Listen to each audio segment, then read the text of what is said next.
Hi,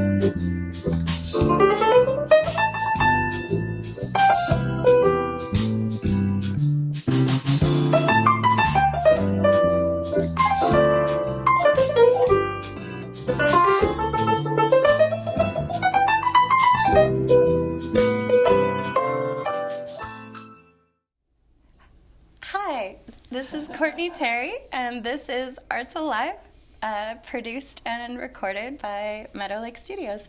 And my guest today is Jason Berrier. You are an artist. I am. You are also a bartender. I am. Anything else we should cover with I'm that? also a father. Okay. I am also a learned scholar. Excellent. Sometimes I chop wood. I do lots of things, but art is what we're here to talk about today. It is. Yeah. Thank you. Yeah, thank you so much for having me on. I really appreciate it. It's really nice to be here, and I'm excited to talk about what I do and how I go about it. Yeah. Well, let's get into it. So what got you started as an artist? Well, I've been doing creative stuff for years. It started when I was a very young boy. I got a little book on drawing horses.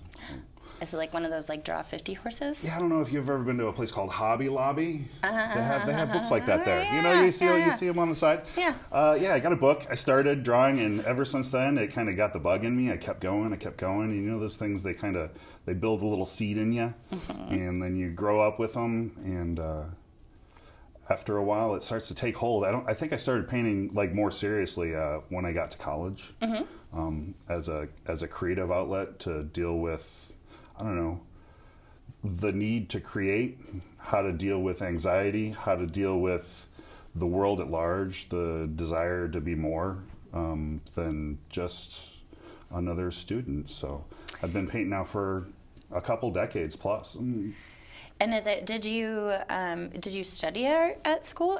Or was it all totally like, by day I study this, but then in my other life I am artistic? Yeah, I think that's. I was in college to be a teacher originally, and then I wanted to teach writing because I liked reading, and who doesn't want to teach writing when you read a lot? And then I wanted to write a book about an artist.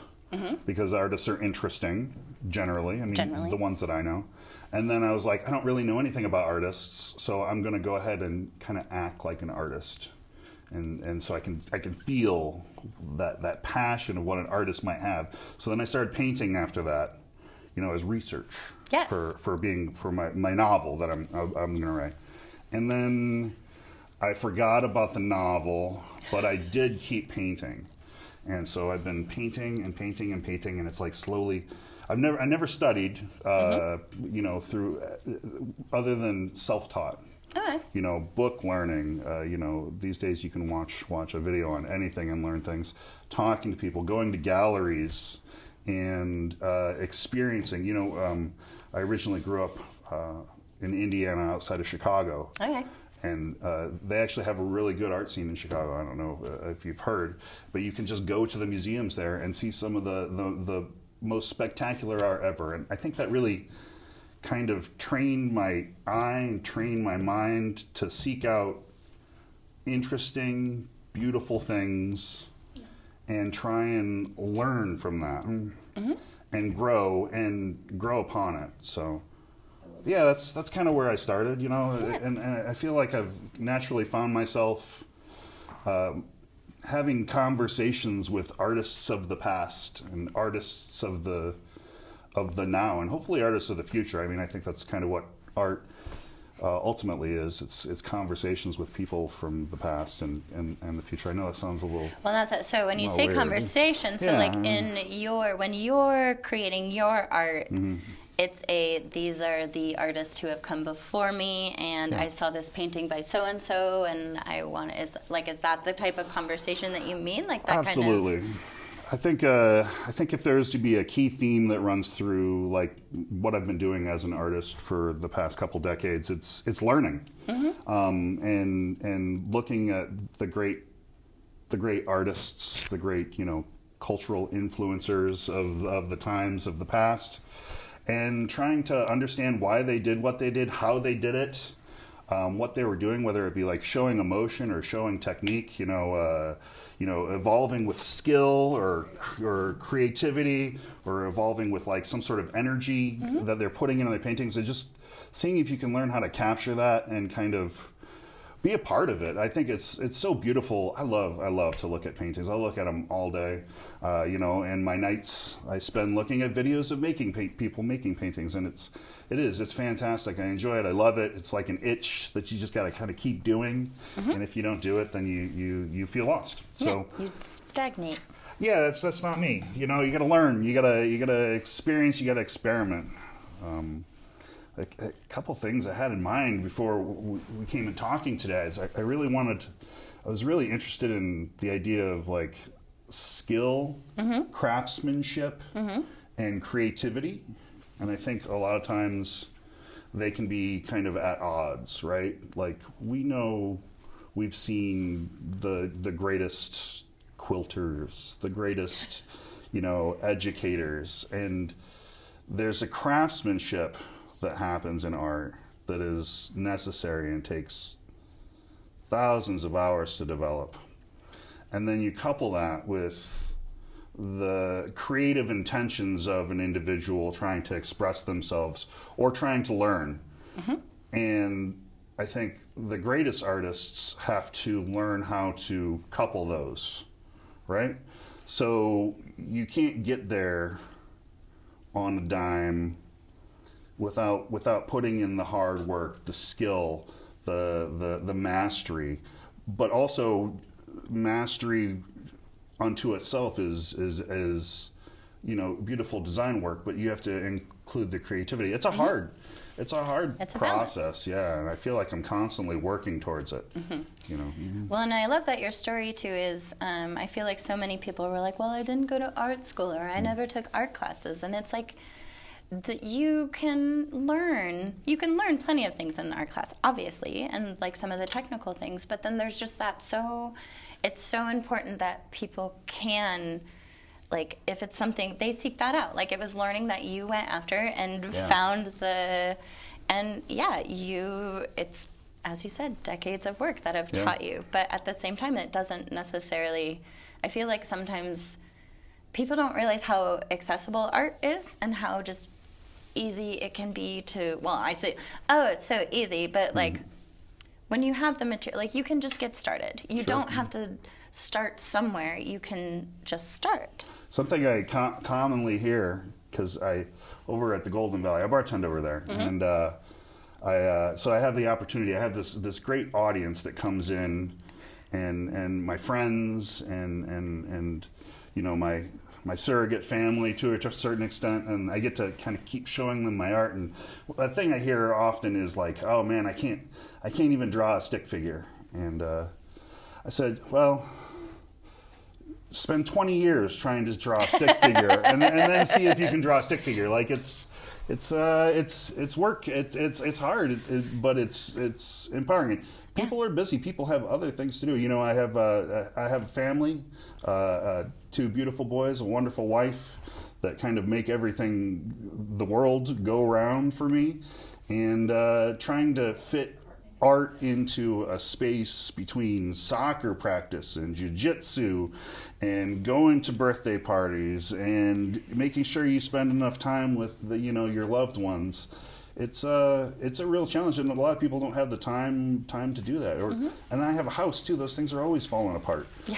So if you're trying to take care of a house, it's terrible. It's hard to do. So, not everybody has the time. Thank goodness, I have a family that like really kind of steps in and gives me the opportunity to do that. I have a job where it's flexible enough that I can have the opportunity to do it, and I can make beautiful things. I really. I'm really proud of the work I'm doing right now. Yes. So. And so about this particular piece, I'm curious, is this a local landscape? This is actually from my living room. Okay. I made a painting from my living room. We live in like maybe the most beautiful area in the world, in my opinion. Okay. I've traveled the country multiple times, and this really is my favorite spot. And in the county, and the landscape is just so beautiful and so vibrant. I can't come into town without feeling inspired just by looking at the landscape, whether it be looking at those cows as I'm driving in, or seeing the dark, foreboding clouds that are about to run over our house and probably cause leaks in my roof. Either way, it's absolutely fantastic to look at, and I enjoy it. So, I think nature can be a great, inspiration to pull from. So, do you feel most of your work is like landscapes and other kind of has the natural elements to it? I get bored easily. Okay. So I kind of have a little circuit that I'm working right now where I'll do a landscape, I'll do a portrait. I love to do portraits. Okay. And then I want to take it to the next level because I want to abstract it. So I want to take what I have and disseminate it into pieces, color, line, to make it interesting in a different way. So you have this kind of realism, and then I push into an impressionism, and then I push into an abstract, and so it's almost like I can get 3 paintings out of every painting, where I explore. Like I said, learning is what I'm here to do. So where I try and explore color, I explore line, I explore brush strokes, I explore mark making. I get really excited about painting. It's an art form that just keeps on giving back. So yes, yeah, that's just, I do landscape. I'm all over the place because I get bored quickly. Yeah, and that's, you follow where your creativity goes. Yeah. And is it mostly, here's where I sound real smart, acrylic paintings? Just oil, just like you oil said. Paintings, just like you said. Those are oils. Acrylics I find are like almost impossible to work with. I don't know how anybody paints with those things. They're so hard. Oil paintings, definitely, for any of your viewers, the easiest and the most fun. Okay. So, and good the simplest in all ways. So that being said, there are like 8 different kinds of black and like 8 different kinds of white. So you do kind of have to be aware of that. Well, no, that's all part of the artistic process. Yeah, like you don't black. Like no, you have to have the colors to match your mood. Yes. And your vision.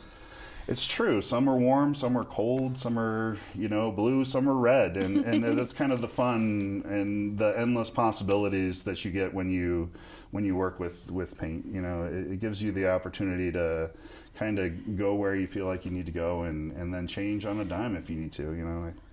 That's another thing I think about art. I spend a lot of time thinking about it. And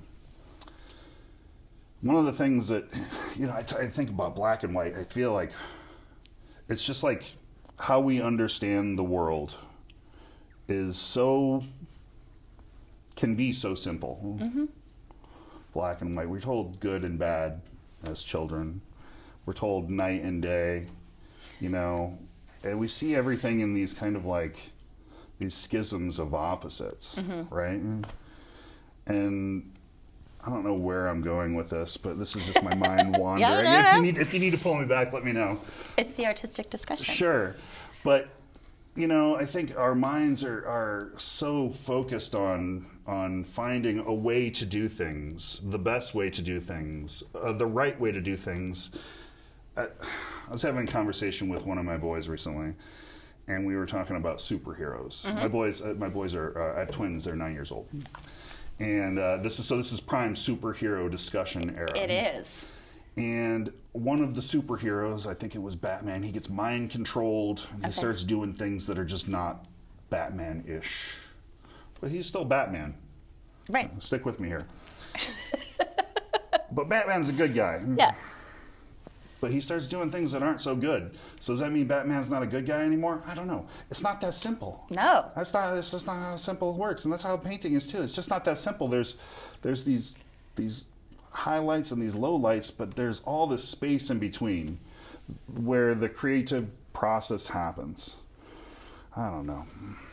I'm lost. No. I got going. But you did. And I am sorry to say that we are now out of time for this interview. Oh, no. I know we could have kept going for even longer. But well, thank you so much for having me. Yeah, thank you for coming in. And so if any folks are, do you have anywhere that you're sharing your art? Do you have an exhibit, like sure, website, I'm not in any anything? galleries right now. Uh-huh. I do have a website, Okay. paintingsbyjason.com. And I'm on social media, Paintings by Jason. Easy way to find me if you are interested in talking to me. Look me up. Great. Well, Jason, thank you so much for your time today. Courtney, I really appreciate it. Thank you. This was wonderful. All right. Thank you. This has been Arts Alive.